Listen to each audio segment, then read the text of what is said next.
जी, तो प्याज़ को हम कैसे महफ़ूज़ करेंगे, कैसे इसको सेव करेंगे, क्योंकि आजकल जो है प्याज़ हो गई है सस्ती। तो प्याज़ को सेव करने का तरीका मैं आज आपको बताऊँगी, दोनों तरीके बताऊँगी। एक तो चॉप करके रखेंगे और दूसरा जो है इसको काट करके फ्रीज़ करके रखेंगे। तो यहाँ पे प्याज़ मैंने ले लिए हैं, तकरीबन मैंने प्याज़ 5 किलो में ले आई थी।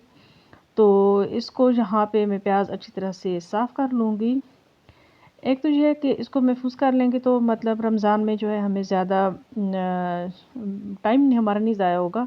और दूसरा ये है कि आपको पता है कि यहाँ पे रमज़ान में तो और भी ज़्यादा पाकिस्तान में महंगाई हो जाती है, तो इससे फ़ायदा उठा लेते हैं कि प्याज़ आजकल सस्ती है तो इसको हम महफ़ूज़ कर लेते हैं।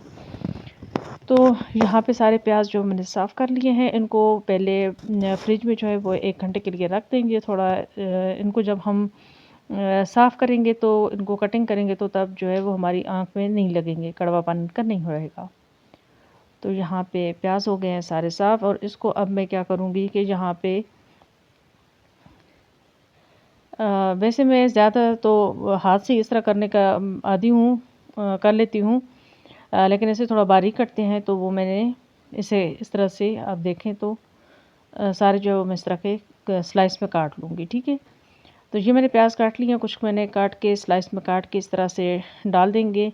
किसी भी चीज़ में आप किसी बर्तन में मतलब डाल दें, किसी बॉक्स में या इस तरह से कोई भी शॉपर हो आप उसमें डाल दें और इसको बंद कर दें ताकि इसकी स्मेल ना आए। इसको अच्छी तरह से ऊपर से बंद कर देंगे, ठीक है, प्याज को। इस तरह से करके एक तो ये तरीका है, हम जब बिरयानी बनाएँगे, पकौड़े बनाएँगे तो उसमें ये इस्तेमाल होंगे, तो इस तरह बहुत सारा हमारा टाइम बचत हो जाएगी।